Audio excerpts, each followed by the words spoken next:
আসসালামু আলাইকুম ওরহমতুল্লাহি ওবারাকাতুহ। বন্ধুরা, আজকের এই ভিডিওতে আমরা জানব হজরত আদম আলাইহিস সালাম ও এক জান্নাতি গরুর বিস্ময়কর ঘটনা।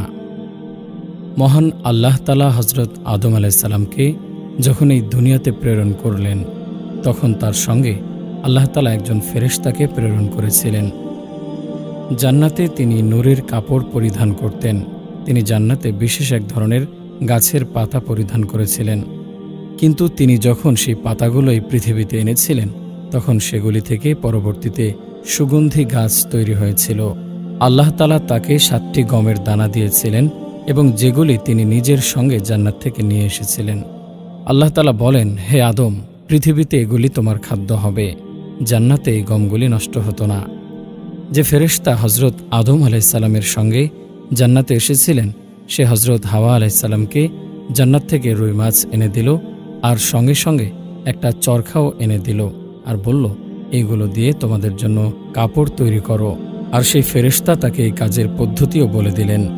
এক রিওয়ায়েতে পাওয়া যায় যে যখন হজরত আদম আলাইহিস সালাম এই পৃথিবীতে আসলেন, তখন এই পৃথিবীর গরমে তিনি খুব ক্লান্ত হয়ে পড়লেন, এমনকি তার শরীর মোবারক লাল হয়ে গেল। কিছুদিন পর তিনি ক্ষুধা অনুভব করলেন, তাই তিনি সেই গমগুলোকে খেতে চাইলেন। হঠাৎ হজরত জিবরাইল আলাইহিস সালাম হাজির হলেন, আর এর থেকে তার ওহী নিয়ে আসার সিলসিলা শুরু হয়ে গেল।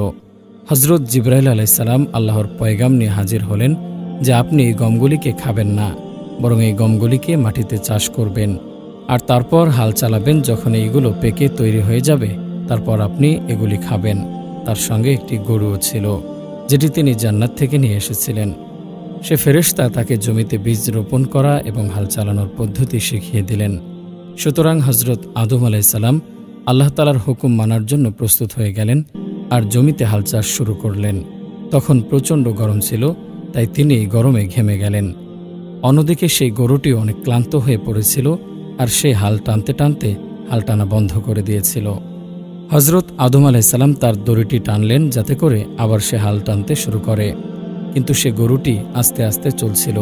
এটি দেখে তিনি প্রচণ্ড রেগে গেলেন, আর তিনি রেগে তার উপর একটি লাঠি মেরে দিলেন।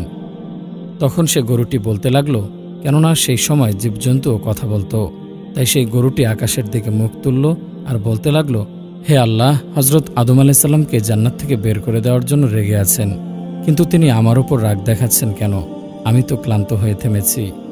এটা শোনার পর হজরত আদম আলাইহিস সালামের মন খারাপ হয়ে গেল, আর হাল ছেড়ে দিয়ে অন্যদিকে বসে কান্না করতে লাগলেন। তৎক্ষণাৎ হজরত জিবরাইল আলাইহিস সালাম হাজির হলেন, আর তাকে সান্ত্বনা দিয়ে বললেন, আপনি চিন্তা করবেন না, আপনি মন দিয়ে কাজ করুন। হজরত আদম আলাইহিস সালাম এরপর আবারও হাল চালাতে শুরু করলেন, কিন্তু এবারও তেমনই ঘটল, আর তিনি গরুর অভিযোগের জন্য হাল চালানো বন্ধ করে দিলেন। আবারও হজরত জিবরাইল আলাইহিস সালাম হাজির হলেন এবং আরও একবার আদম আলাইহিস সালামকে হাল চালানোর জন্য উৎসাহিত করলেন। কিছুক্ষণ পর আবারও তেমনটাই ঘটল। আবারও একবার হজরত জিবরাইল আলাইহিস সালাম হাজির হলেন, কিন্তু এবার হজরত আদম আলাইহিস সালামকে হাল ছাড়ার জন্য বারণ করে দিলেন, আর অসন্তুষ্টির কথা প্রকাশ করলেন যে গরুটি আমাকে অভিযোগ করছে। এরপর হজরত জিবরাইল আলাইহিস সালাম আল্লাহর হুকুমে সে বলদ গরুর আওয়াজটি নিয়ে নিলেন, আর কিয়ামত পর্যন্ত এই পশুদেরকে কথা বলা থেকে বঞ্চিত করে দিলেন। আর হুকুম হলো, হে আদম, এই অবলা পশুদের উপর অতিরিক্ত বোঝা দেবেন না, তাদের অতিরিক্তভাবে কাজ করাবেন না, আর যদি আপনি এদেরকে কষ্ট দেন তাহলে হক নষ্টকারী হবেন। হজরত আদম আলাইহিস সালাম কঠোর পরিশ্রম করে ফসল ফলালেন, আর গমগুলিকে ছড়িয়ে নিলেন, আর সেগুলিকে খেতে চাইলেন। হজরত জিবরাইল আলাইহিস সালাম আল্লাহর হুকুম নিয়ে তার কাছে এসে উপস্থিত হলেন, আর বললেন, একে পিষে এর আটা তৈরি করুন।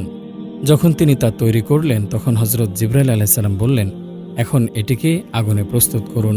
সেই সময় পৃথিবীতে আগুন ছিল না, তাই হজরত জিবরাইল আলাইহিস সালাম আল্লাহর হুকুমে জাহান্নাম থেকে আগুন নিয়ে আসলেন, আর আদম আলাইহিস সালাম এর হাতে দিলেন। কিন্তু সেই আগুন এতই গরম ছিল যে তা তিনি সহ্য করতে পারলেন না, আর তিনি তা ছেড়ে দিলেন। সঙ্গে সঙ্গে সে আগুন ভূপৃষ্ঠ ভেদ করে জাহান্নামে গিয়ে পৌঁছাল। হজরত জিবরাইল আলাইহিস সালাম আবার আগুন নিয়ে আসলেন, কিন্তু এবার তেমনটাই ঘটল যা পূর্বে ঘটেছিল। তারপর আল্লাহ তাআলার হুকুমে সে আগুনকে জান্নাতের পানি দ্বারা 7 বার ধোয়া হলো। তারপর এসে আগুন তার হাতে দেয়া হলো যে তিনি তা সহ্য করতে পারলেন। হজরত আদম আলাইহিস সালাম সেই আগুনগুলিকে কাঠের মধ্যে দিয়ে দিলেন, আর সেই আগুনে আটা দিয়ে রুটি তৈরি করলেন, আজ সেগুলিকে খেলেন। এইভাবে আদম আলাইহিস সালামকে বিভিন্ন ফসল ফলানো এবং অন্যান্য কাজ শেখানো হলো। হজরত আদম আলাইসাল্লাম 960 বছর জীবন পেয়েছিলেন। তার ইন্তেকালের পর তার গোসল এবং কাফন দাফন এই সমস্ত কাজগুলি আল্লাহর হুকুমে ফেরেশতাগণ করেছিলেন। আর ফেরেশতার একটি জামাত তার জানাজার নামাজ পড়িয়েছিলেন। তার জানাজার নামাজে 4 সুন্নাত পড়ানো হয়েছিল। আর ফেরেশতাগণ তার সন্তানদেরকে হুকুম দিলেন যে এভাবেই তোমরা তোমাদের শেষ বিদায় করবে।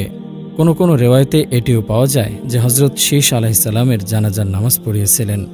প্রিয় দর্শক, এই ছিল আমাদের আজকের ঘটনা। কেমন লাগলো কমেন্ট করে আমাদের অবশ্যই জানাবেন। আজ তাহলে এ পর্যন্তই। আপনারা ভালো থাকবেন, সুস্থ থাকবেন। আল্লাহ হাফেজ।